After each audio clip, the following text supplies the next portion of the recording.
रामकृष्ण हरी माऊली आपल्या संतश्रेष्ठ या YouTube चॅनलशी जोडण्यासाठी आता चॅनलला सबस्क्राइब करा.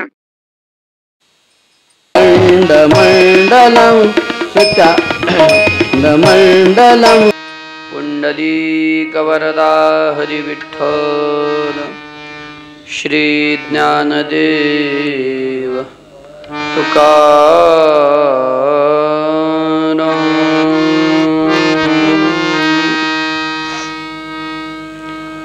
हरि ओम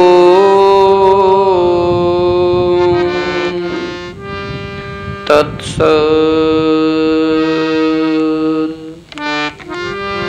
ओम नमो भगवते वासुदेवाय. स्वस्ति श्री गणेशाय नमः. श्री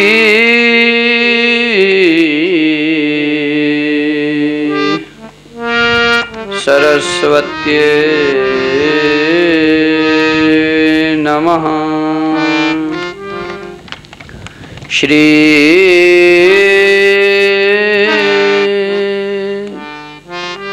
गुरुभ्यो नमः. श्री रुक्मिणी पांडुरंगाभ्यां नमः. ओम नमः पार्वती पतये. हर हर महादेव. वंशे विभूषितकरां नवनीरदाभात् पीताम्बरादरुणबिम्बफलाधरोष्ठा पूर्णेन्दुसुन्दरमुखा दरविन्दनेत्रा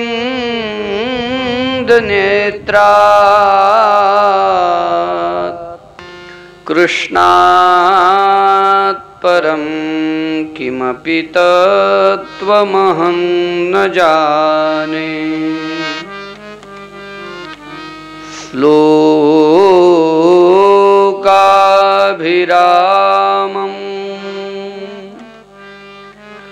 रणरङ्गधीरं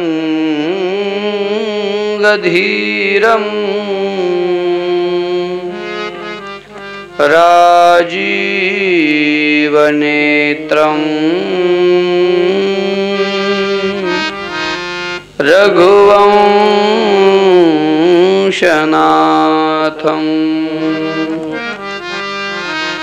कारुण्यरूपं करुणाकरन्तं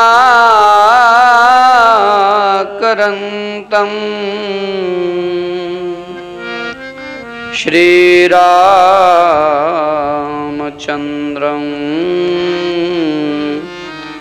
शरणं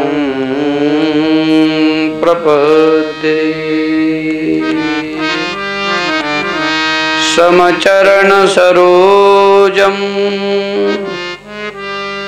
सान्द्रनीलाम्बुदाभं जघननिहितपाणिं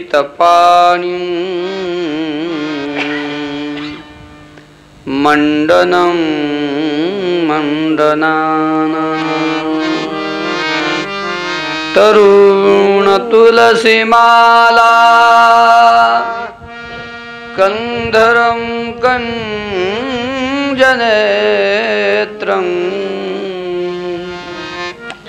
सदयधवलहासं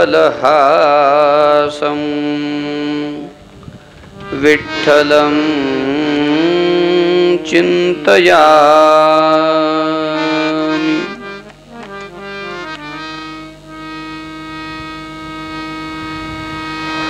वर्णानामर्थसङ्घानां रसानां छन्दसामपि मङ्गलानां च करत्तारौ वन्दे वाणी विनायकौ। भवानी शंकरो वन्दे श्रद्धा विश्वासरूपिणौ याभ्यां विना न पश्यन्ति सिद्धा स्वान्तस्थमीश्वरम्। वन्दे नन्दव्रजस्त्रीणां पादरेणुमभीक्ष्णशः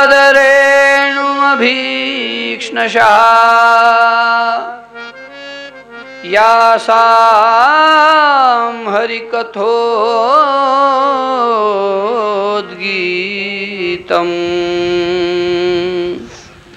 पुनाति भुवनत्रयम्। मनोजवं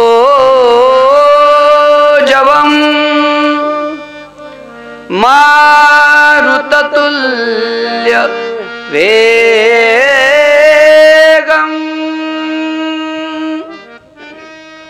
जितेन्द्रियं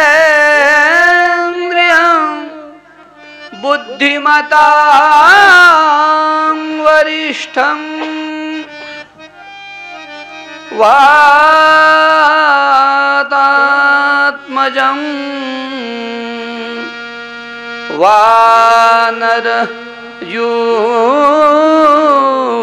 वानरयूथमुख्यं श्रीरामदूतं शरणं प्रपद्ये।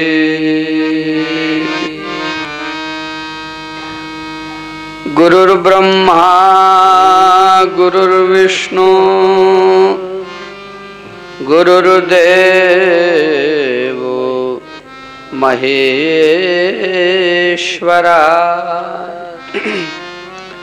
गुरुसाक्षात् परब्रह्म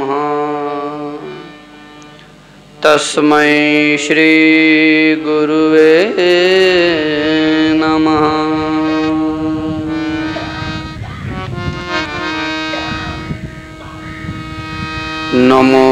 नमोस्तुते व्यास विशालबुद्धे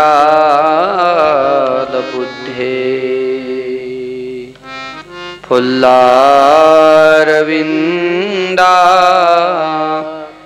यतपत्रनेत्र येन त्वया भारत तेलपूर्णः प्रज्वालितो ज्ञानमयप्रदीपः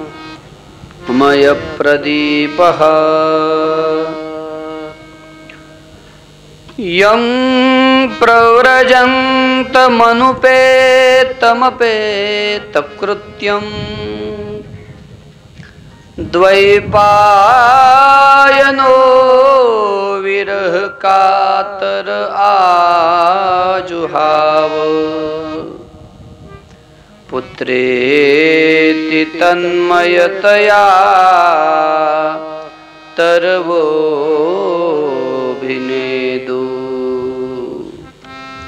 स्तं सर्वभूतहृदयं मुनिमानतोऽस्मि। अलंकापुरे रम्यसिंहासनस्थम् पदाम्भोजतेजस्फुरदिक्प्रदेशम् विधीन्द्रादिदेवैः सदा स्तूयमानम् समाधिस्थमूर्तिं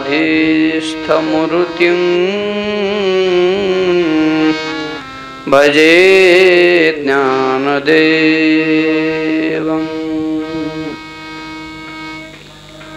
नमो सद्गुरु तुकया ज्ञानदीपा, नमो सद्गुरु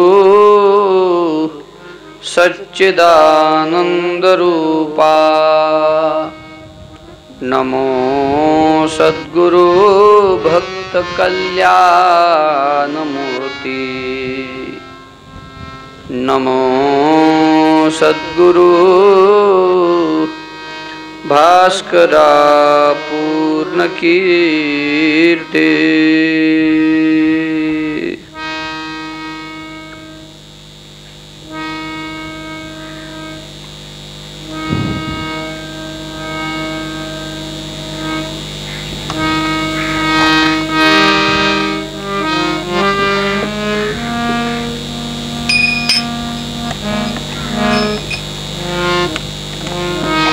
हरे कृष्णा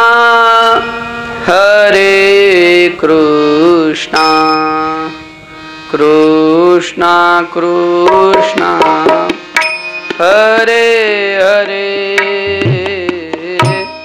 हरे रामा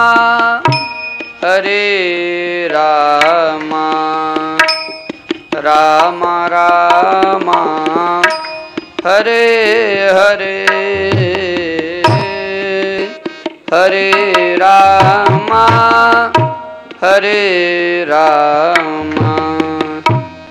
राम राम हरे हरे। हरे कृष्णा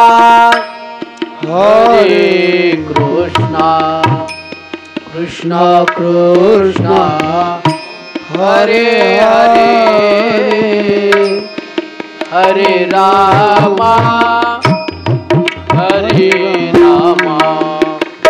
राम राम हरे हरे।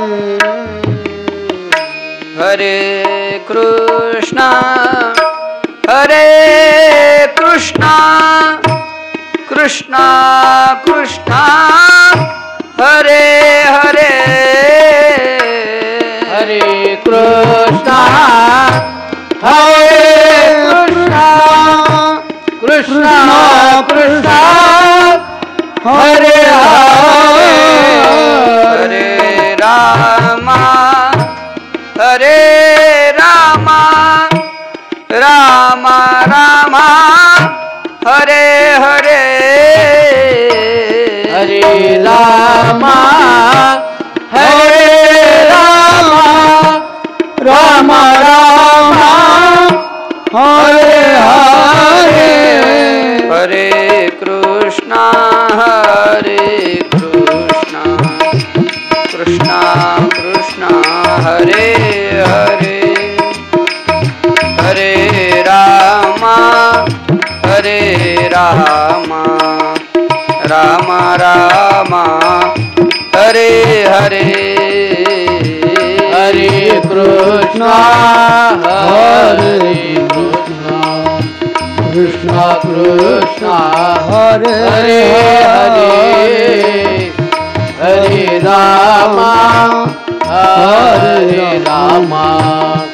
राम राम हरे हरे।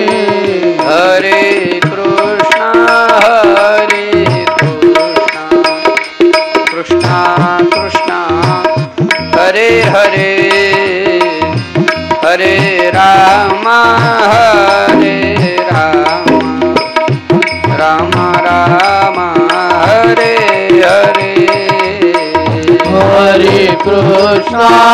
हरे कृष्ण कृष्ण कृष्ण हरे हरे हरे राम राम राम हरे हरे राम राम हरे हरे राम राम हरे हरे कृष्ण कृष्ण हरे हरे कृष्ण कृष्ण हरे हरे राम राम हरे हरे राम राम हरे हरे कृष्ण कृष्ण हरे हरे कृष्ण कृष्ण हरे हरे राम राम हरे हरे राम राम हरे हरे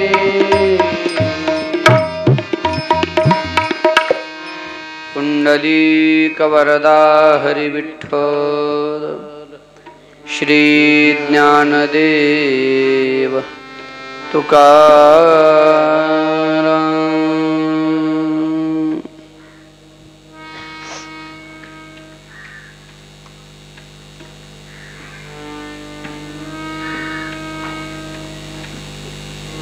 अकारण करुणावरुणालय भक्तवांछा कल्पतरू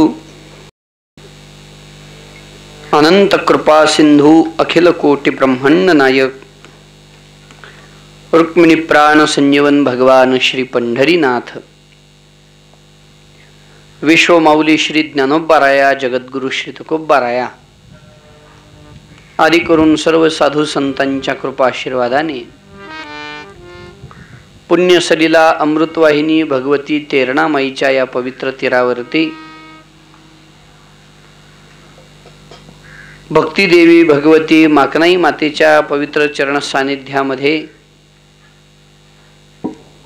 वैकुंठवासी परमश्रद्धेय प्रातस्मरणीय सद्गुरु श्री मारुती बाबा यांच्या 28व्या पुण्यस्मरणाच्या निमित्ताने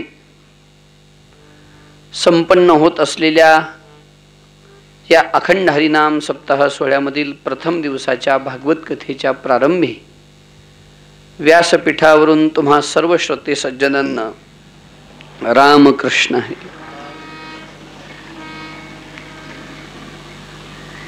गेली अनेक वर्षापासून आपण सर्वजण या ठिकाणी बाबांच्या या पुण्यस्मरण सोहळ्याच्या निमित्ताने भागवताच्या श्रवणाच्या निमित्ताने एकत्रित येतो। खरं पाहता शुकाचार्यांनी परीक्षिताला ज्या कालावधीत भागवत सांगितलं तो कालावधी हाच आहे, भाद्रपद शुद्ध नवमी ते पौर्णिमा। आणि आपल्यालाही त्याच भाग्यानं खऱ्या अर्थानं हा कालावधी दरवर्षी प्राप्त होतो। आता आज सप्तमी आहे आणि उद्या अष्टमी आहे आणि परवा दिवशी शुकाचार्य परीक्षिताच्या संवादाला प्रारंभ झालेला दिवस आहे। आपणही शुकाचार्य परीक्षिताच्या संवादाला परवा दिवशी प्रारंभ करण्याचा प्रयत्न करू। आज आणि उद्या त्याच्या आधीची जी प्राथमिक चर्चा आहे भागवतामध्ये त्याचा थोडासा विचार या 2 दिवसामध्ये आपल्याला करायचा आहे। खरं पाहता ऐकलेलाच ग्रंथ, ऐकलेलीच कथा पुन्हा पुन्हा कशासाठी ऐकायची? काय कारण आहे महाराज पुन्हा पुन्हा कथा ऐकण्याचं? काय कारण आहे कथेचं पुन्हा पुन्हा श्रवण करण्याचं? त्याचा जर विचार करायचा झाला तर काल झालेल्या बातम्या माणसं आज ऐकत नाही। काल वाचलेला पेपर आज वाचतं का कोण? पेपर कालचा आज हातात आला की रद्दीला जातो। ही कथा तर 5000 वर्षापूर्वी घडून गेलेल्या प्रसंगाची आहे। मग त्याचं पुन्हा पुन्हा पुन्हा पुन्हा पुन्हा पुन्हा श्रवण कशासाठी करायचं? काय कारण आहे? ज्या भागवताचं एवढं पुन्हा पुन्हा श्रवण करतोय, काही या ग्रंथाची महती आहे का? या भागवत कथेची काही महिमा आहे का? हे लोकांना कळावं या दृष्टीनं व्यास महर्षींनी भागवताची महिमा स्कंध पुराणात पद्मपुराणात आधीच सांगून ठेवलेली आहे. आणि म्हणून भागवत कथेच्या प्रारंभी भागवताची महिमा सांगण्याची पद्धत आहे. 6 अध्यायामध्ये पद्मपुराणामध्ये जी भागवताची महिमा आलेली आहे त्याचा विचार आपण सर्वजण आजच्या दिवशी करणार आहोत. सद्गुरु श्री मारुती बाबांच्या सुद्धा अत्यंत आवडीचा ग्रंथ म्हणजे भागवत. महाराजांच्या कीर्तनामध्ये ज्ञानेश्वरीच्याही ओव्या असायच्याच, पण त्याही पेक्षा जास्त ओव्या नाथरायांच्या नाथबाबांच्या ज्या 11 स्कंदावर असलेल्या टीकेच्या ज्या ओव्या आहेत त्या असायच्या. भागवतावर एवढं प्रेम. आणि म्हणून महाराजांनी भागवतावर एवढं प्रेम, म्हणूनच महाराजांनी देह ठेवताना सुद्धा परीक्षिताला ज्या दिवशी मोक्ष झाला त्याच दिवशी देह ठेवलाय. फक्त फरक असा आहे की पौर्णिमा 3 वाजता संपली, महाराजांनी जो देह ठेवला तो 4:30च्या दरम्यान ठेवला. पण सूर्योदयाची तिथी म्हटलं तर पौर्णिमाच. याचा अर्थ असा आहे की भागवतावर केलेलं प्रेम, ज्ञानोबराई जसं म्हणतात की नाही, हे कैसे नेनो ते गा जे जडोन गेले माझिया अंगा, ते प्रयाणीची लग बगा न संडिती माते. ज्ञानोबराई म्हणतात ना, हे कैसे नेनो ते गा, काय माहित नाही म्हणजे कस काय, पण ते भक्त माझ्या स्वरूपाशी इतके एकरूप झालेले आहेत, जे जडोनी गेले माझी या अंगा, ते प्रयाणीची लग बगा न संडिती माते. प्रयाण काळातही ते आपल्या भगवान म्हणतात की मला सोडत नाहीत, अंतकाळी माझ्या स्वरूपाशी एकरूप होतात.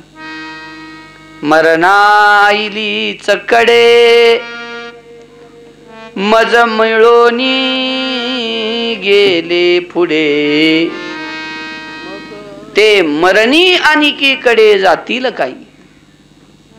या जर ओव्यांचा अर्थ घेतला तर आयुष्यभर जर भागवतावरच प्रेम केलेलं आहे तर वैकुंठ गमन सुद्धा भागवताच्या मुख्य श्रोत्याचं जेव्हा झालं तेव्हाच.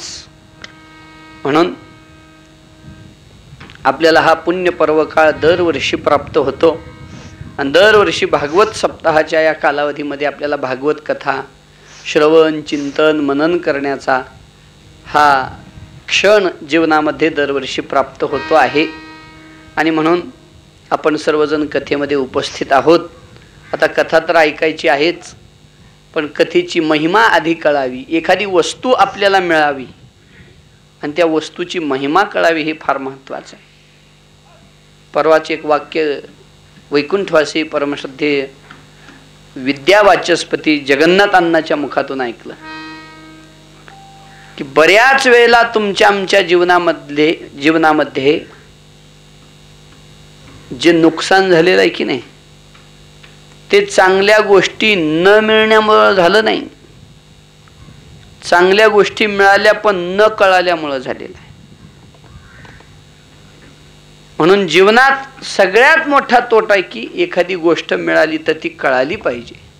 आणि आपली अवस्था अशी आहे, बहुमृग जळ देखो निडोळा, थुंकी जे अमृताचा गिळता गळाळा, तोडिला परिसू बांधिला गळा, शुक्तिका लाभे. न कळाल्याचा हा परिणाम आहे. काय न कळाल्याचा? एका माणसाला अमृत मिळालं, अमृत मरुदेशामध्ये, मरुदेश म्हणजे वाळवंटी प्रदेशामध्ये प्यायला अमृत मिळालं. पाणी तहान लागलेली होती, देवाचा निश्चिम भक्त होता, देवाला वाटलं माझ्या लेकराला तहान लागले म्हणून त्यानं अमृताचा प्याला दिला प्यायला. ह्याला काय माहिती हे अमृतन काय काय मिळालं. अमृत चिरंजीव करणारं अमृत आहे, अमर करणारं अमृत आहे, बरोबर आहे, पण त्याची महिमा माहिती नव्हती. परिणाम काय झाला? अमृत पिण्यासाठी मान थोडीशी उंच केली की उन्हाळ्यामध्ये झळया दिसतात, झळया. त्याला आपण पाण्यासारखं दिसतं ना, मृगजळ. ते मृगजळ दिसलं म्हणलं आहे अमृत प्यायची काय गरज आहे, एवढं मोठं पाणी आहे की म्हणला पळू लागला. सांगण्याचा अर्थ काय आहे? अमृत न मिळाल्यामुळं तोटा झाला का न कळाल्यामुळं? जीवनात न कळाल्यामुळं जास्त तोटा होतो. म्हणून भागवत आपल्याला मिळालेला ग्रंथ आहे, हे आपलं भाग्य आहे. पण आता मिळालेल्या भागवताप्रती श्रद्धा निर्माण व्हायची असेल तर याची महिमा कळाली पाहिजे. कारण प्रयोजनमनुद्दिश्य मंदोपी न प्रवर्तते. एखाद्या गोष्टीचं काहीतरी महत्त्व कळाल्याशिवाय, त्यातून मिळणारा लाभ कळाल्याशिवाय एखादा मंद सुद्धा एखाद्या गोष्टीत प्रवृत्त होत नाही. त्यामुळं भागवताची महिमा सांगण्याच्या दृष्टीनं 6 अध्याय भागवताच्या प्रारंभामध्ये आलेले आहेत. त्याचा आपण थोडक्या वेळामध्ये विचार करणार आहोत. भागवत महात्म्याच्या प्रारंभामध्ये मंगलाचरण करून भागवत महात्म्याला प्रारंभ सूत महाराज करतायत. वास्तविक पाहता जसं आपल्या संतांची परंपरा आहे, पांडुरंगा करू प्रथम नमन, दुसरे चरणा संतांची या, तशीच भागवत महात्म्याच्या नमनाची सुद्धा परंपरा तशीच आहे. आधी प्रथम नमस्कार भगवान श्रीकृष्णाला आणि दुसरा दंडवत प्रणाम शुकाचार्यांना म्हणजे संतांना. त्या दोनही श्लोकाचं आपण गायन करू. थोडक्यात त्याचा विचार करून भागवताच्या महात्म्याकडे येऊया. ओम नमो भगवते वासुदेवाय सच्चिदानंद रूपाय विश्वोत्पत्त्यादि हेतवे तापत्रय विनाशाय श्रीकृष्णाय वयं नमः. असं म्हणून भगवान श्रीकृष्णाला नमन. श्रीकृष्णाय वयं नमः. आम्ही भगवान श्रीकृष्णाला नमस्कार करतो. हे भगवान श्रीकृष्ण कसे आहेत ते सांगण्यासाठी 3 गोष्टी सांगितल्या.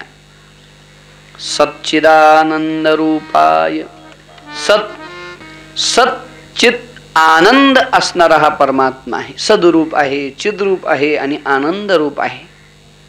म्हणले बर, हे त्याचं स्वरूप लक्षण झालं. त्याच्या पुढे एक वर्णन करतात भगवान श्रीकृष्णाचं की विश्वोत्पत्त्यादि हेतवे. विश्वोत्पत्तीचा जो अभिन्न निमित्त उपादान कारण आहे. म्हणले महाराज स्वरूपानं हा सच्चिदानंद रूप आहे, कर्तृत्वानं हा जगताचा अभिन्न निमित्त उपादान कारण आहे. पण याची शरणागती केली तर याचा स्वभाव कसा आहे ते सांगण्यासाठी तापत्रय विनाशाय, याला जे शरण येतात त्यांच्या जीवनातल्या तापत्रयाचा नाश करणारा हा परमात्मा आहे. अशा भगवंताला आम्ही शरण आहोत. श्रीकृष्णाय वयं नमः. तुमचा देव कसा आहे? आमचा देव सच्चिदानंद रूप, सच्चित आनंद स्वरूप. सत म्हणजे तो सत्य आहे, खरा आहे. खरा जगातल्या सगळ्या गोष्टी खऱ्या नाहीत बरं का, भासतात खऱ्या पण खऱ्या नाहीत. आणि जे खरं नाही ते दुःखच देईल की नाही. एक गावामध्ये एक आगाव माणूस राहत होता. मुलगा माणूस म्हणण्यापेक्षा भयंकर खोड्या करायचा, सारखं काही ना काही कोणाचा ना कोणाचा अपराध करायचा. सगळे लोक गाव सगळं परेशान झालं. म्हणले काय याच्या त्रासाला करावं. एक दिवशी गावातल्या सगळ्यांनी एकत्रित येऊन असा चोप दिला त्याला, चौकात घेऊन असं मारलं महाराज. आणि 1-2 500-500 रुपये काढून दिले, 2000 रुपये हातात दिले आणि सांगितलं जा निघून. आता गावचं तोंड पाहिलं असतं फक्त. त्यानं विचार केला मग आता कुठंबी जाऊन राहायचंच आहे, हिथं राहून मार खाण्यापेक्षा गेलेलं बरं. पुण्याला निघून गेला. शाळा तर काही झालेली नाही, काही नाही. एका कंपनीमध्ये राहिला, नोकरी मिळाली. कसली मिळाली? आता एवढ्या चांगल्या माणसाला कशाची नोकरी मिळाली? सिक्युरिटी गार्डची नोकरी मिळाली. सिक्युरिटी गार्ड म्हणून आपला त्या कंपनीमध्ये राहू लागला. पगार असायलाच किती 7-8 हजार 10 हजार पगार, पण खर्च नाही. जेवण खाण करायचं, आपलं तिथं राहायचं, पैसे माग माग माग माग ठेवत ठेवत 1 वर्ष गेला. 1 वर्षात 7-7 हजार जरी महिन्याला ठेवले तर किती होतात? 80 हजार तर होतात की कमी जास्त. आता गावानं एवढं मारलेलं होतं, ह्यानं मला वसूलच करायचं आता. आणि त्या 80 हजाराचं एका गाडीवाल्याला बोललं, गाडीचं भाडं ठरवलं, गाडीत बसला, भारी कपडे घेतले, मस्त गॉगल वगैरे घातला, गावात आला आणि सगळ्याला म्हणायचं आपलीच गाडी आहे, तुम्ही या गावातून मला हाणून लावलो ते माझं कल्याणच झालं. आणि काय झालं? तिथं गेलो, एक असा माणूस भेटला, त्यानं मला मानसपुत्र म्हणून जवळ केलं. तुम्हाला सांगतो आता काही मला कमी नाही. बरं झालं तुमच्या गावानं मला तुम्ही मला इथून पाठवून दिलं, ते बरं झालं म्हणायचा. आता काय पुण्यात मला 2 एकर जमीन आहे. आता पुण्यातली 2 एकर म्हणजे इकडची 200 एकर झाली की. आता काही मला कमी नाही. लोक म्हणू लागले अरे लय चांगलं झालं. गावच्या एका प्रतिष्ठित माणसाने विचार केला, आता ह्यालाच आपली पोरगी दिलेली बरी. मुलगी दिली. आता मुलीला आता वाटणं स्वाभाविक आहे की एवढा मोठा आहे म्हणजे सोनं बक्कळ माझ्या अंगावर घालील. आता हे विचार करू लागलं सोन्याला काय करावं. पटकन आपलं ते डुप्लिकेट सोनं तिथं जाऊन आपलं फक्त सोन्यासारखं दिसावं, कोणालाच म्हणजे ते ओळखू येऊ नये असं डुप्लिकेट सोनं आणलं. 5 तोळ्याचा हार त्या मंडळीच्या गळ्यात घातला. लग्न झालं, पुण्याला गेले. चित्रपट बघायला बायकोनं म्हणजे चला चित्रपट बघायला गेले. आणि आता चोर आला तर कुठलं कळायला खरं का खोट. चोरानं ते 5 तोळ्याचा हार चोरला महाराज. घरी येऊन पाहतात तर हारच नाही. बायको रडू लागली, हे हसू लागलं. बायको का बरं रडू लागली हो? हार गेला म्हणून, हार गेला म्हणून सांगण्याचा अर्थ असा. पण हे मात्र समाधान मानू लागलं. हार गेला, दुःख झालं नाही का? त्याचं मिथ्यत्व त्याला कळालं. म्हणून खऱ्या अर्थानं जगतातल्या त्या आपलं हाराच्या जाण्यातच दुःख त्याला झालं नाही. पण पत्नीला मिथ्यत्व कळालेलं नव्हतं, सत्य स्वरूपाचं ज्ञान नव्हतं, म्हणून दुःख भोगावं लागलं. या जगताला आपण सत्य मानून या संसारामध्ये वावरतो म्हणून आपल्याला दुःख भोगावं लागतं. पण वास्तविक या जगातलं सगळं जे आपण मानलेलं सुख आहे की नाही ते त्या हारासारखं आहे. एक ना एक दिवस आपल्याला रडवल्याशिवाय राहणार नाही. या जगामध्ये जर खरं काय असेल, चोरीला न जाणारं, सुख देणारं, आनंद देणारं जर काय असेल तर वास्तविक पाहता तो परमात्मा आहे. तुकोबाराय वर्णन करतात की नाही, तुका म्हणे तूची खरा, तुका म्हणे तूची खरा, तुका म्हणे तूचे खरा, तुका म्हणे तूचे खरा, तुका म्हणे तूची खरा, तुका म्हणे तूची खरा, तुका म्हणे तूचे खरा, तुका म्हणे तूचे खरा. येरवाऊगा पसारा, येरवाऊगा पसारा, तुका म्हणे तूची खरा, येर वाऊगा पसारा, येर वाऊगा पसारा. कळो आले बहुतारते, कळो आले बहुतारते, कळो आले बहुतारते. येरवाऊगा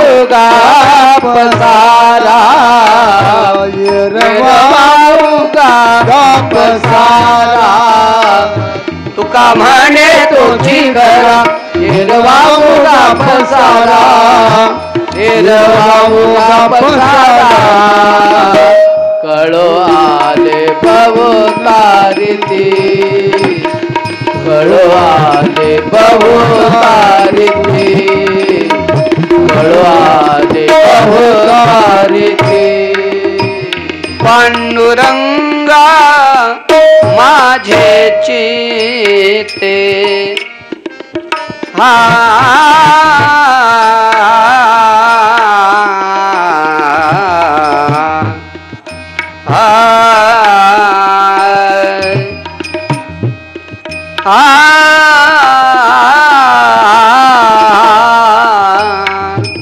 पांडुरंगा माझे चित्ते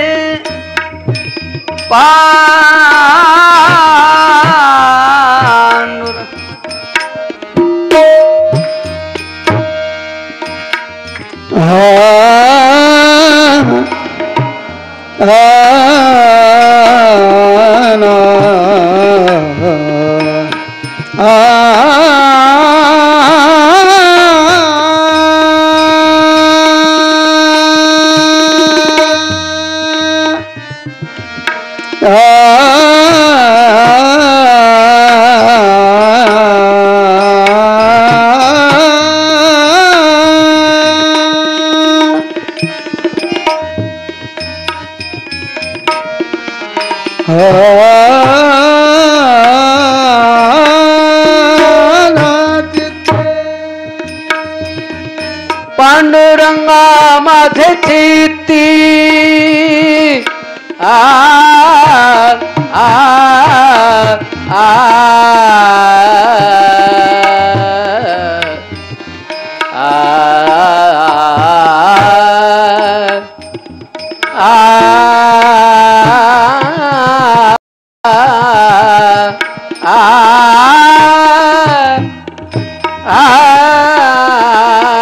पांडुरंगा माझे चित्ती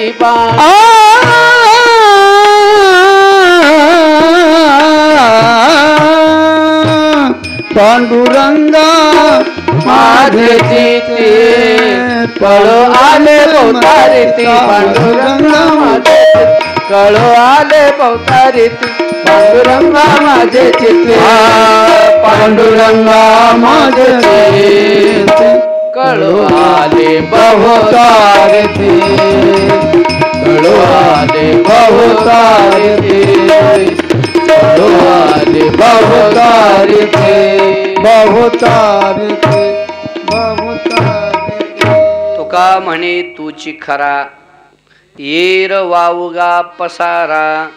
महाराज सांगतात की या जगामध्ये परमात्माचे एकमेव सत्य सदरूप आहे. अन्यथा बाकीचा जो जगातला पसारा आहे तो येर वावगा पसारा येर ते माईक दुःखाची जनिती नाही आदी अंती अवसानी. तो परमात्मा सत्य रूप आहे. म्हणजे कुठल्या अर्थानं सत्य रूप आहे त्याचा खूप शास्त्रकारांनी वेगवेगळ्या पद्धतीनं विचार केलेला आहे. त्याला कुठल्याही प्रकारचा नाश संभवत नाही म्हणून तो सत्य रूप आहे. कुठला नाश म्हणजे पत्ता नाश नाही, स्वभाव नाश नाही, आश्रय नाश नाही. न जायते म्रियते वा कदाचिन्नायं भूत्वा भविता वा न भूयः अजो नित्य शाश्वतोऽयं पुराणो न हन्यते हन्यमाने शरीरे. न हन्यते न हन्यमाने शरीरे अशी भगवत स्वरूपाची स्थिती आहे. तो त्रिकाला बाधित आहे. त्याला प्रध्वंसाभाव नाही, अत्यंताभाव नाही, प्रागाभाव नाही. अशा दृष्टीनं कुठल्याही प्रकारचा अभाव भूत भविष्य वर्तमान तीनही काळात तो आहे म्हणून त्याला सत्य स्वरूप म्हणण्याची पद्धत आहे. असा हा सत्स्वरूप परमात्मा आहे. मग महाराज परमात्मा सत्स्वरूप आहे, तो चित स्वरूप आहे म्हणजे चैतन्य स्वरूप आहे. सृष्टी विस्ताराच्या प्रारंभात जो संकल्प झाला, संकल्प जड वस्तूत होतो का चेतन? क्रिया एखाद्या वेळेला जड वस्तू करू शकते. क्रिया करू शकते की नाही जड वस्तू? हा, चेंडू टपकत नाही का? गाडी चालत नाही का? चाक फिरत नाही का? जड वस्तू क्रिया करते, पण क्रिया करण्याचा संकल्प मात्र चेतनाने करावा लागतो. गाडी धावते पण सजीवानं चालवावी लागते. फॅन फिरतो पण सजीवाचा संकल्प बटन दाबायचा व्हावा लागतो.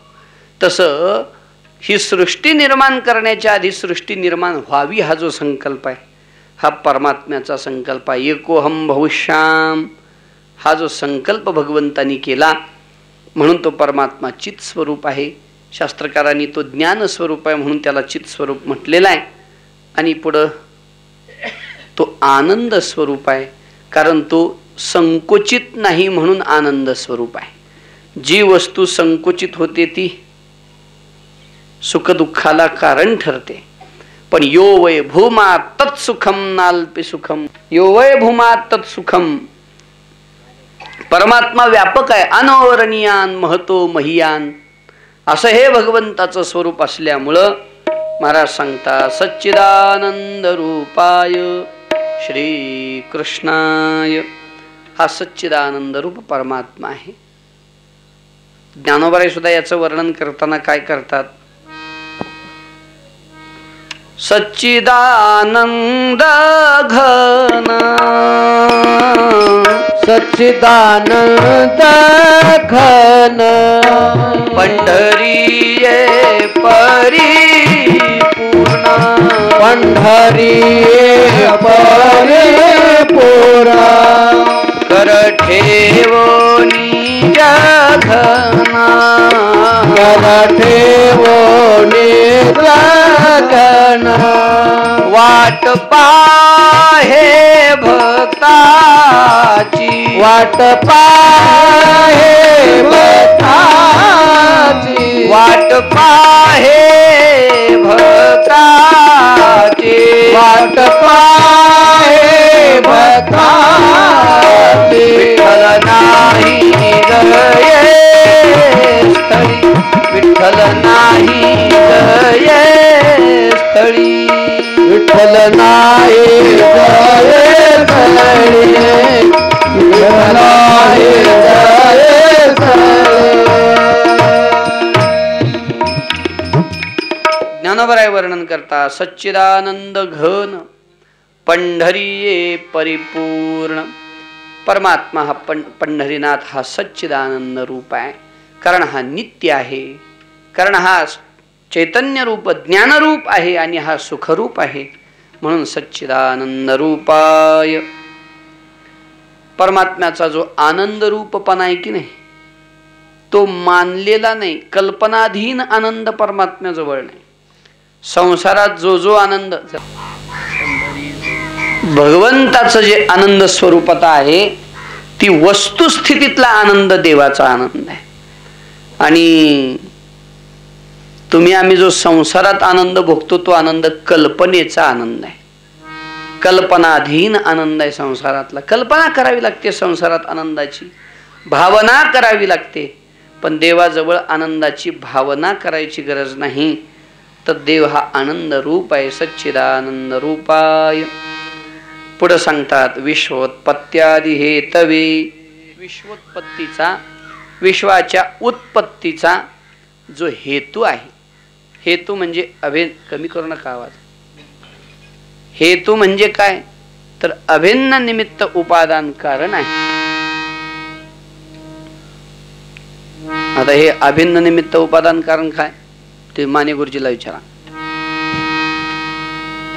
अभिन्न निमित्त उपादान हेतूचा जर अर्थ करायचा झाला तर कुठलीही वस्तू बनत असताना दोन कारण असतात वस्तू निर्माण व्हायला. एक ज्याच्यापासून वस्तू बनते ती एक वस्तू, आणि जो बनवणारा असतो ते एक कारण. थोडक्यात बोलायचं झालं मडकं घडवायचं आहे. मडकं कशापासून बनतं? मातीपासून. म्हणजे मडकं बनायला कारण कोण आहे? आणि मडकं बनवतो कोण? म्हणजे मडकं बनायला कारण कोण आहे? दोन्ही झाले ना. एक बनवणारा कारण आहे आणि एक ज्याच्यापासून बनवायचं ते कारण आहे.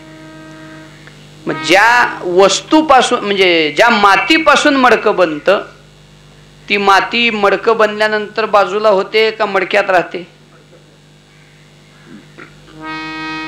म्हणून त्या मातीला उपादान कारण म्हणतात. पण कुंभाराला मडकं घडवून मडक्यात राहतो का बाजूला होतो? म्हणून ते निमित्त कारण. त्याच्याशिवाय मडकं घडलं नाही,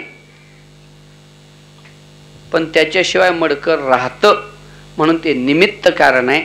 पण मातीशिवाय मडकं घडतही नाही, मातीशिवाय मडकं, म्हणून ते उपादान कारण.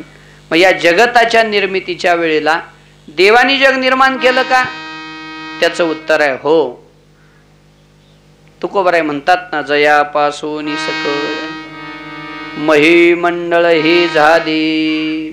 ज्याच्यापासून या महिमंडळाची म्हणजे या समग्र भूमंडळाची निर्मिती झाली. देवानी या सृष्टीला निर्माण केलेलं. जरा आवाज द्या. या सृष्टीची निर्मिती भगवंतानी केली. पण निर्माण करताना जे साधन वापरलं ते काय?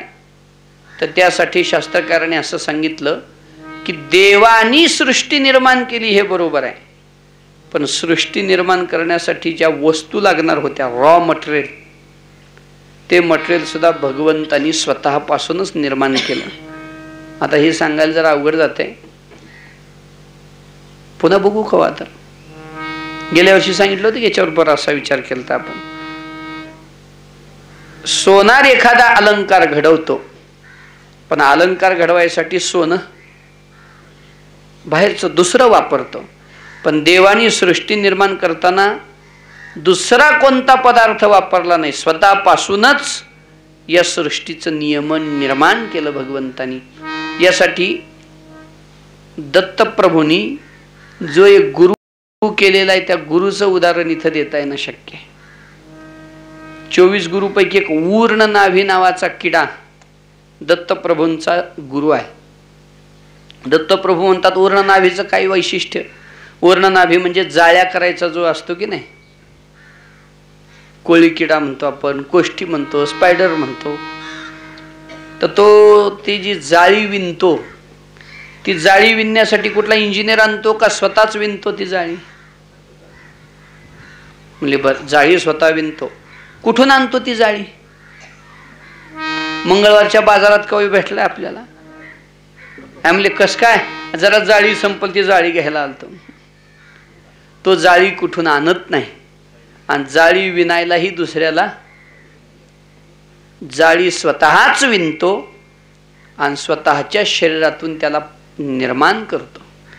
तसं परमात्मा स्वतःच जगाचं नियोजन करतो, निर्माण करतो आणि त्याच्यासाठी लागणारं मटेरियलही स्वतःपासून निर्माण करतो. जे ते विश्व अलंकाराचे विसुरे, जरी आहाती अनानी आकारे, परी घडले एकेची भांगारे परब्रह्मे. म्हणून विश्वोत्पत्त्यादी हेतवे, म्हणून सृष्टी निर्माण करणारा म्हणून निमित्त कारण, आणि स्वतःपासूनच सृष्टीला निर्माण करणारा म्हणून उपादान कारण, म्हणून अभिन्न निमित्त उपादान कारण परमात्मा या सृष्टीचा आहे. आणि महाराज सांगतात असा जो सच्चिदानंद रूप आणि जगत उत्पत्तीचा कारण असणारा परमात्मा, याची ज्यांनी ज्यांनी शरणागती केली त्यांच्या त्रिविध तापाचा हा नाश करतो. तापत्रय विनाशाय श्रीकृष्णाय वयं नमः. त्रिविध तापाचा नाश परमात्मा करतो की नाही? नामदेव महाराज वर्णन करतात ना, अनंत जन्मीचे विसरलो दुःख, अनंत जन्मीचे विसरलो दुःख, अनंत जन्मीचे विसरलो दुःख, अनंत जन्मीचे विसरलो दुःख, अनंत जन्मीचे विसरलो दुःख. पाहता तुझे मुख पांडुरंगा पांडुरंगा आ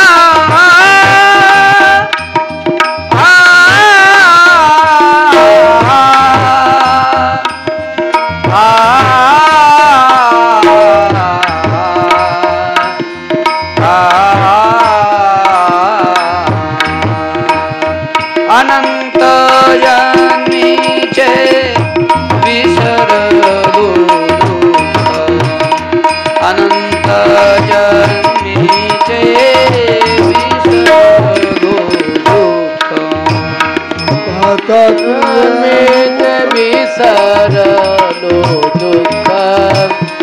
अनंत जन्मीचे विसरलो दुःख जन्मीचे विसरलो दुःख अनंत जन्मीचे विसरलो दुःख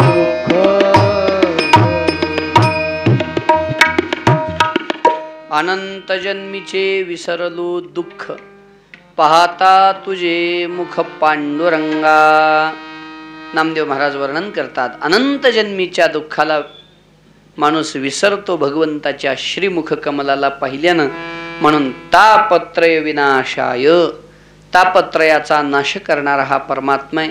त्रिविध ताप हे त्रिविध ताप काय आहेत तर जीवनात दुःख येण्याचे जे 3 द्वार आहेत ते हे त्रिविध ताप आहेत.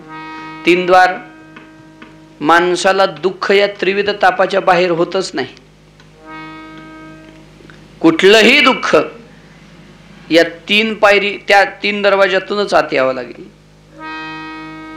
थोडक्यात बोलायचं झालं आपल्या घराकडे जायला एकच रस्ता आहे का? हजारो आहेत. पण घरात जायला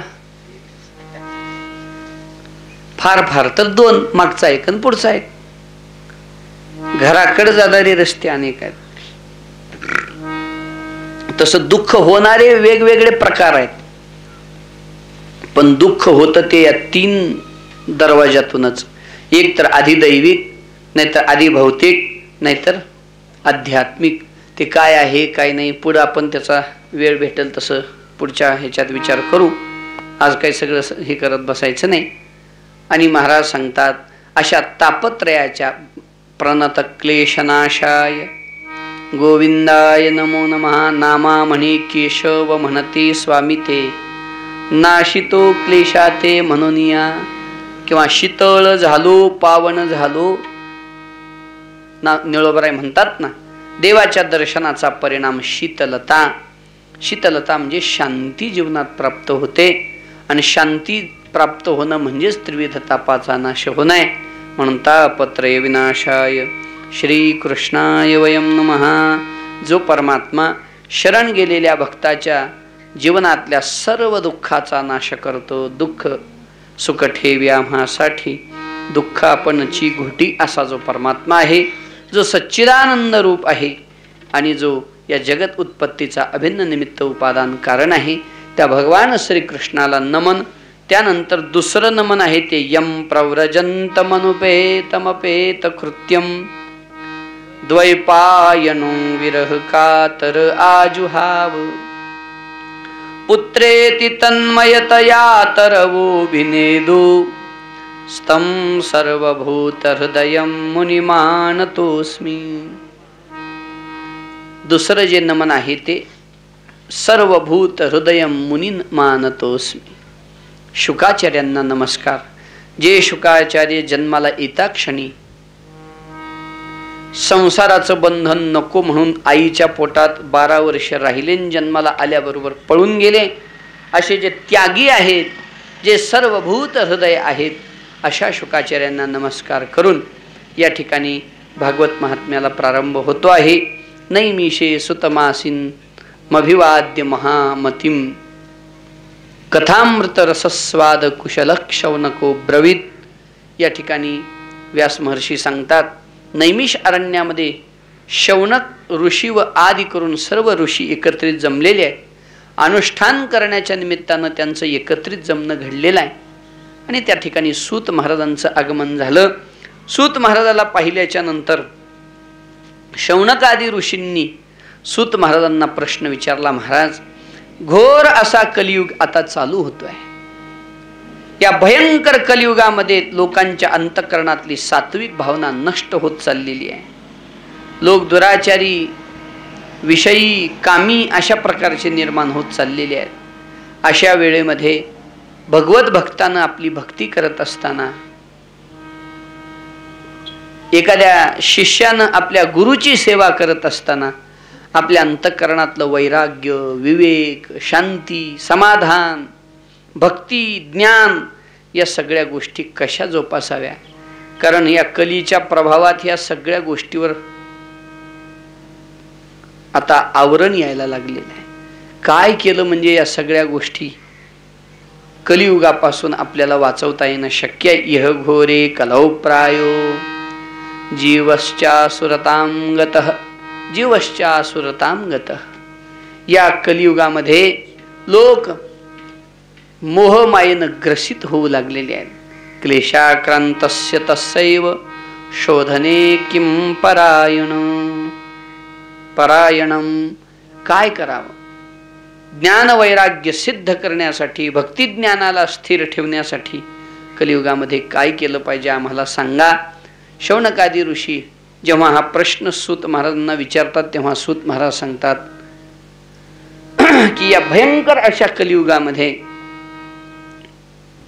साधकाला आपल्या अंतःकरणातल्या ज्ञान वैराग्याला स्थिर ठेवण्यासाठी आता एकमेव पर्याय आहे, तो म्हणजे यतस्माद परम किंचिन मनःशुद्धे न विद्यते जन्मांतरे भवेत् पुण्यम तदा भागवतं लभेत. यतस्माद परम किंचिन मनःशुद्धे न विद्यते. मनशुद्धीसाठी आता कलियुगात आता कुठलाच पर्याय राहिलेला नाही. कारण जे जे साधन करावं म्हणून विचार करावा ते साधन कलीच्या प्रभावानं क्षीण होत चाललेलं आहे. तुकोबराय म्हणतात ना, अवघ्या वाटा झाल्या क्षीण कलीन घडे साधन. अवघ्या वाटा झाल्या कलीन घडे साधन.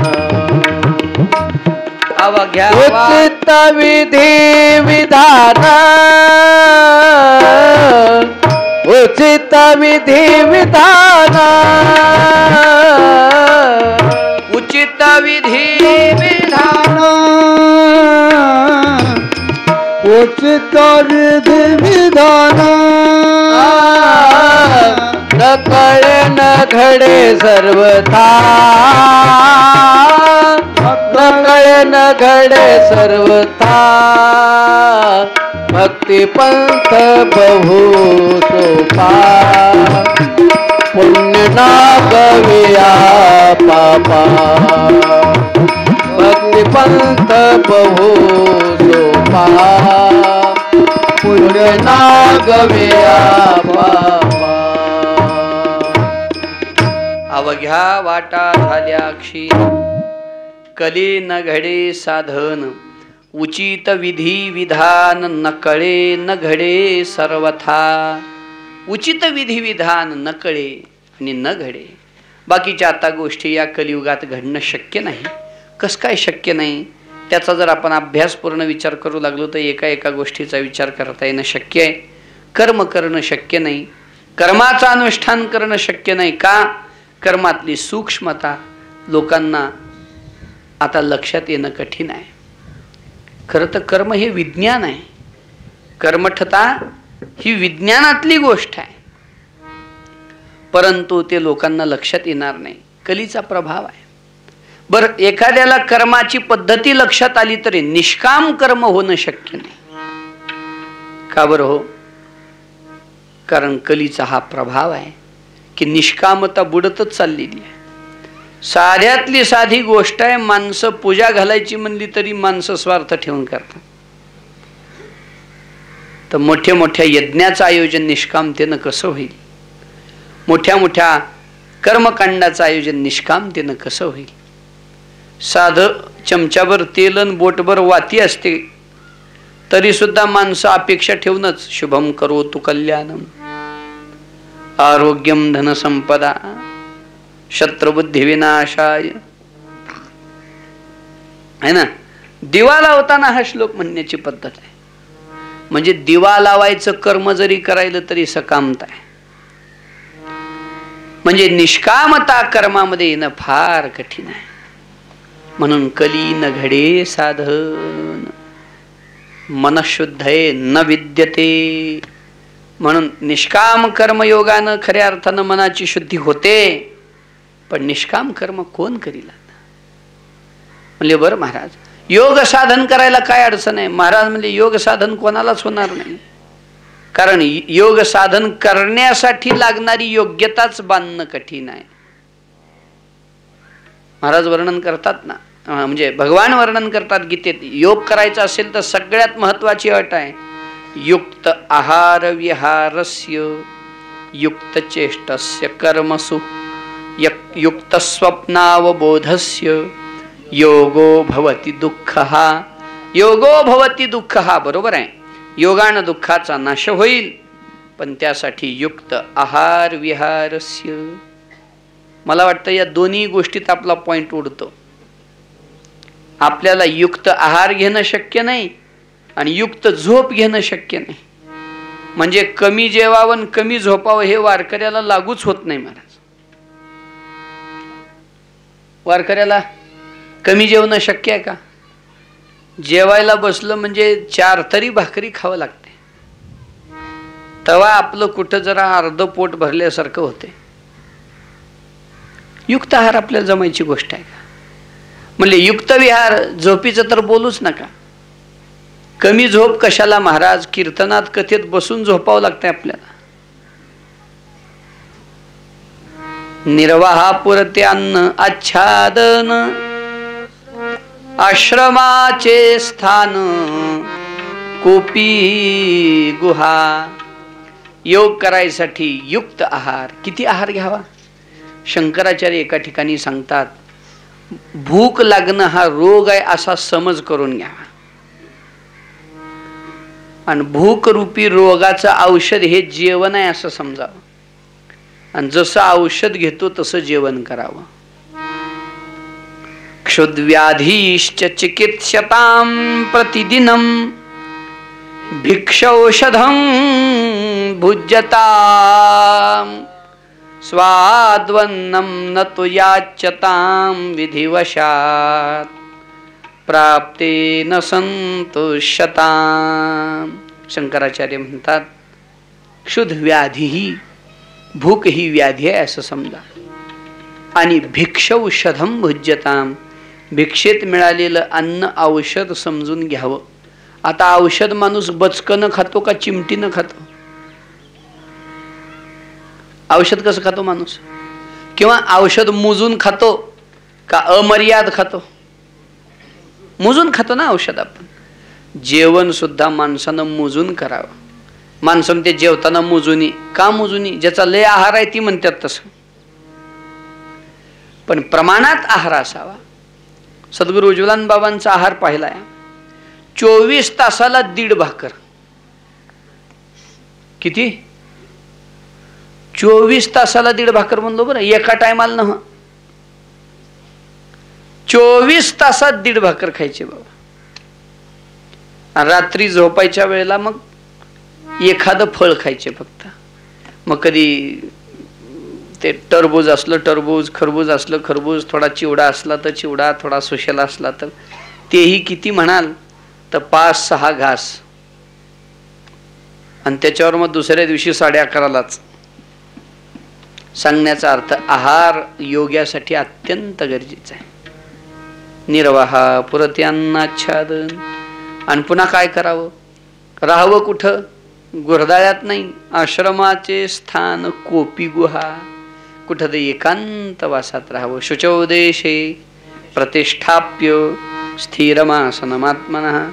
भगवान म्हणतात की नाही, एखादा पवित्र स्थानाचा भाग पाहावा, जिथं शिवालय आहे, जिथं संतांनी एखादं स्थान निर्माण केलेलं आहे, अशा ठिकाणी जावं.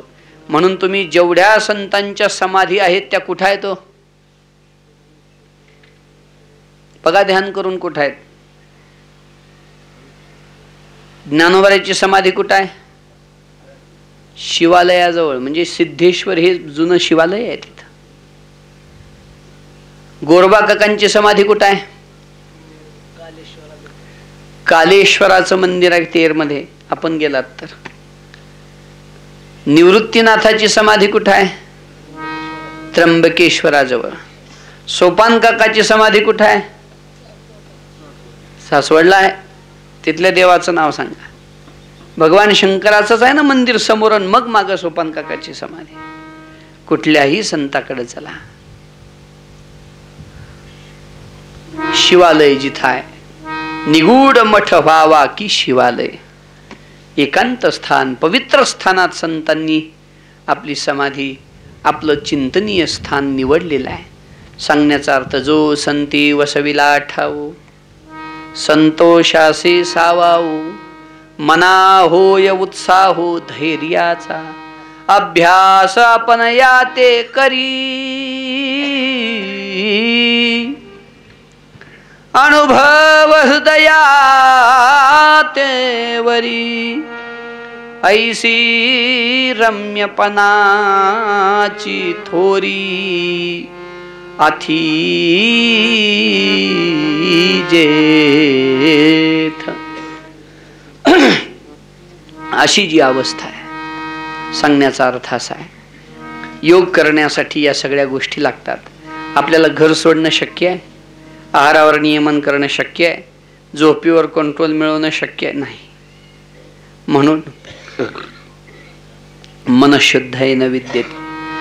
ज्ञानोबा तर म्हणतात, नागिनी उत्साहे नवही द्वारे निरोधून, नाडी त्रया माझी सुषुम्ना संचरण, न साधे हा मार्ग ऐसे बोलती मुनिजन. न साधे हा मार्ग, योग मार्ग ही आपल्याला होत नाही. कर्म मार्ग निष्कामतेनं होत नाही. योग मार्ग साधन शक्य नाही, तो दुर्धर मार्ग. ज्ञान मार्गाचा विचार केला तर योग्य गुरु भेटणं कठीण आहे. ब्रह्मविदाम श्रेष्ठम, एखादा ब्रह्मनिष्ठ महापुरुष भेटणं कठीण आहे. ब्रह्मनिष्ठ शब्द आहे बरं का. ब्रह्मज्ञानाच्या गोष्टी कळणाऱ्याला ब्रह्मनिष्ठ म्हणत नाही. प्रतिकूल अनुकूल परिस्थितीतही ज्यांची ब्रह्मनिष्ठता ढळत नाही त्याला ब्रह्मनिष्ठ म्हणा. बोलायचं तर कोणालाही जमतं की, पण ती भूमिका नाही ढळली पाहिजे. म्हणून ब्रह्मनिष्ठ महापुरुष, गुरु भेटणं कठीण नाही, पण योग्य गुरु भेटणं कठीण आहे. ते काही काही माळं अशा असतात, एक दगड उचलला की 2-2, 3-3 विंचू निघतात दगडाखाली. तसं या पृथ्वीवर एक दगड उचलला तर 2-2, 3-3 महाराज लोक निघतात. ते छोटे माऊली विनोदानं सांगतात, आळंदीत जर एखादा माणूस पाय घसरून पडला तर 2-3 महाराजावरच पडतो म्हणे. म्हणजे महाराज मंडळीची कमी नाही, पण ब्रह्मनिष्ठ महापुरुषाची कमी आहे. विरळाईसा कोणी तुका त्यासी लोटांगणी, वासुदेव सर्वमिती स महात्मा सुदुर्लभा, जयाच्या प्रतीतीच्या वाखारा, पवाडू होय चराचरा, तो महात्मा धनुर्धरा, दुर्लभो अथे. दुर्लभ आहेत असे संत मिळणं. संत मिळाले तर त्यांची सेवा करणं दुर्लभ आहे, आणि सेवा केली तर त्यांनी ज्ञान दिलेलं पचवण्यासाठी वैराग्य अंतःकरणात निर्माण होणं कठीण आहे. तुकोबाराय म्हणतात ना, नव्हे गुरुदास्य संसारिया, वैराग्य तरी भेने कापे विषया, पण तैसे नाम नोहे पंढरी राया, जया सायास न लगती, जया सायास न लगती. म्हणून गोड सर्व भावे. बाकीची साधनं करण्यासाठी लागणारी योग्यता, करण्याची पद्धती या कलीच्या प्रभावामुळे आपल्यामध्ये राहिली नाही. सूत महाराज शौनकादी ऋषींना सांगतात, महाराज या कलियुगात एकच पर्याय आहे. जर साधकाला आपल्या अंतःकरणातलं वैराग्य, ज्ञान, भक्ती स्थिर ठेवायची असेल तर त्यानं देवाची अखंड कथा श्रवण करीत राहावे, भगवत गुणानुवादाचं चिंतन स्मरण करीत राहावं, सत्संगतीत राहावं आणि देवाची कथा ऐकावी, भागवताची कथा ऐकावी. त्याच्यानं अंतःकरणामध्ये देवाविषयीचा भाव अखंड दृढ राहतो. कारण ही कथा सामान्य नाही, ही कथा अमृताही पेक्षा श्रेष्ठ आहे. आणि सूत महाराज सांगतात की मी साक्षात डोळ्यानं पाहिलेलं आहे. ज्यावेळेला परीक्षितीनं 7 दिवस भागवत ऐकलं, स्वर्गातले देव अमृत कलश घेऊन परीक्षितीकडे आले आणि सांगितलं, परीक्षिता हे अमृत घेन, तू ऐकलेलं कथेचं पुण्य आम्हाला दे. त्यावेळेला शुकाचार्यांनी देवतांना सांगितलं, क्वक सुधा क्वक कथा लोके क्वक आचक्व मनिर्महान. एखाद्या गोष्टीचं साठं लोट कधी होतं? संसाठी. देवाणघेवाण कधी होते? तुलनात्मक किंमत गेली पाहिजे ना. 1 तोळा सोनं घ्यायचं असेल तर त्याच्या तुलनेची किंमत द्यावी लागते. तसं कथामृत घ्यायचं असेल तर याच्या तोला मोलाची किंमत द्यावी लागेल. शुकाचार्य म्हणतात, कथा घेऊन जर एखादा कोणी अमृत देत असेल, ही किंमत तोला मोलाची नाही, मनी घेऊन फुटका काच दिल्यासारखा. क्वका चक्व मनिर्महान म्हणजे अमृताही पेक्षा श्रेष्ठ असणारी ही कथा आहे. ते अमृत कधीतरी विटलं होतं. चोखोबराच्या घरी आल्यावर शुद्ध झालं. ते अमृत पिणारे जे देव आहेत ते जास्त काळ जगतात, ही गोष्ट खरी आहे, पण मरतात का नाही? जन्म जन्मोनी मरती मातेच्या उदर कुहरी, पचोनी विष्टेच्या दाथरी, उकडोनी नवमासवरी. जन्म जन्मोनी मरती. पण कथामृत ज्यानं घेतलं त्याच्या जीवनातला जन्म मरणाचा प्रवासच खंडित होतो. अशी ही कथा आहे. देवाची कथा, श्रीमद भागवत कथा वार्ता ही आपण नेहमी ऐकत राहिली पाहिजे. हाच एकमेव पर्याय आहे की साधकाच्या अंतःकरणामध्ये भक्ती, देवाविषयीची आत्मीय भावना प्रगट होईल. महाराज यासाठी मी आपल्याला एक इतिहास सांगतो. म्हणून शौनकादी ऋषींना सूत महाराज एक इतिहास सांगतात. नारदांची आणि सनकादिकांची कशी भेट झाली, नारद कसे उदास अवस्थेत होते, याचा काही विस्तार आलेला आहे. आता आपली वेळ आजची संपून गेलेली आहे, 5:15 वाजलेली आहेत. त्यामुळे आज काही ही सगळी कथा आपण पाहणार नाही. आजची कथा आपण या ठिकाणी पूर्ण करतो आहोत. आजची कथा या ठिकाणी पूर्ण होतीये. तत्पूर्वी पवन तनय संकट हरणा मंगल मूर्ति रूप, राम लखन सीता सहित हृदये बसहु सुरभूप. आजची कथा या ठिकाणी पूर्णविराम घेतीये. तत्पूर्वी श्री ज्ञानदेव, श्री तुकाराम, श्री ज्ञानदेव, श्री तुकाराम, श्री ज्ञानदेव, श्री तुकाराम, श्री ज्ञानदेव, श्री तुकाराम, श्री ज्ञानदेव, श्री तुकाराम, श्री ज्ञानदेव, श्री तुकाराम, श्री ज्ञानदेव, श्री तुकाराम, ज्ञानदेव, श्री तुकाराम, श्री ज्ञानदेव श्री तुकाराम श्री ज्ञानदेव श्री तुकाराम श्री ज्ञानदेव श्री तुकाराम श्री ज्ञानदेव श्री तुकाराम श्री ज्ञानदेव श्री तुकाराम श्री ज्ञानदेव श्री तुकाराम ज्ञानदेव श्री तुकाराम ज्ञानदेव श्री तुकाराम श्री ज्ञानदेव श्री तुकाराम श्री ज्ञानदेव श्री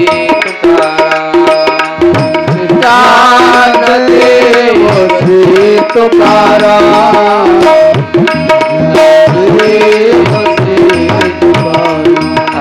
श्री ज्ञानदेव श्री तुकाराम श्री ज्ञानदेव श्री तुकाराम श्री ज्ञानदेव श्री तुकाराम श्री ज्ञानदेव श्री तुकाराम पुंडलीक वरदा हरी विठ्ठल श्री ज्ञानदेव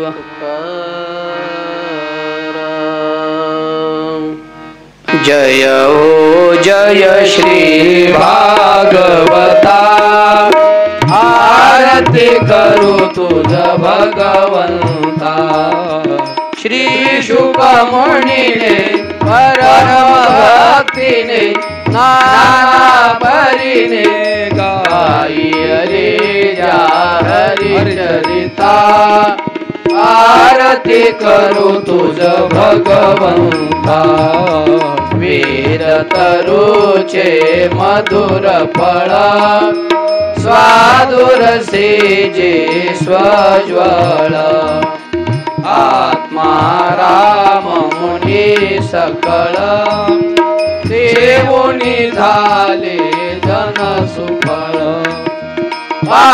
महापर्वणी आले आवणी के आगहरणी भवजल तरणी ते पतिता आरती करू तुझ भगवंता इथे व्यासाची वाणी साधक हरि गुण गावो शास्त्र पुराणे मुकुटमणि परम प्रेम मृत जननी सहज सेविता भाविक भक्ता उदार दाता मोक्ष तत्वता देहाता आरती करू तुझ भगवंता रमते जणू मानस तीर्थ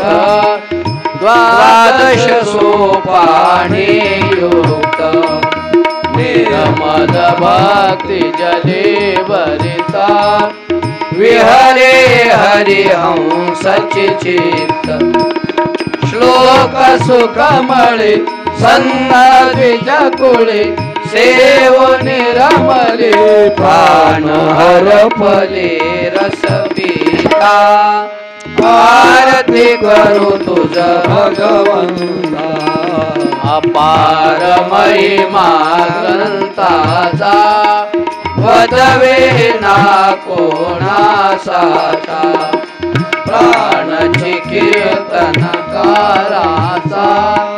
देवा कविवर संताचा गणुबोधाचा स्वयं प्रभेचा द्वादश कलेचा रव्यांतरीचा तमहर्ता आरती करू तुझ भगवंता ग्रंथ नवे हा श्री कृष्ण गीते वेदे मन पूर्ण अनन्य होता या शरणा तटळी जन्म मरण त्रिताप जाते चिरये शांती नाथ हि वदते कृष्ण परी ओ माता आरती करू तुझ भगवंता जय हो जय श्री भागवता आरती करू तुझ भगवंता आरती ज्ञान राजा महाकैवल तेजा शिवती साधू संत मन वेदला माझा आरती ज्ञान राजा रूपले ज्ञान जगी ताने नाथ कोणी अवतार पांडुरंग नाव ठेवले ज्ञानी आरती ज्ञान राजा महाकैवल तेजा शिवती साधू संत मन वेदला माझा आरती ज्ञान राजा प्रगट गुय बोली विश्वा ब्रह्मात केले राम जनार्दनी वाईट गाजटेले आरती ज्ञान राजा महाकैवल्य तेजा सेविती साधू संत मन वेदला माझा आरती ज्ञान राजा घनपटांगण वंदन चरणा डोळ्यान पाय रूप तुझे प्रेम आनंद भोजन वायो वाय म्हणे नावा ढल रुक्मा मागणी कृपसुपती आहे देशील तर तू पाहे पांडुरंगा या संतास निर्विहीच म्हणजे आणि तुझे काही न मागू देवा तुका म्हणे आता पावलार तो होई मजटे पायी संताचे ज्ञानदेव तुकाराम ज्ञानदेव तुकाराम ज्ञानदेव तुकाराम ज्ञानदेव तुकाराम ज्ञानदेव तुकाराम ज्ञानदेव तुकाराम ज्ञानदेव तुकाराम ज्ञानदेव तुकाराम तुकाराम तुकाराम तुकाराम बोला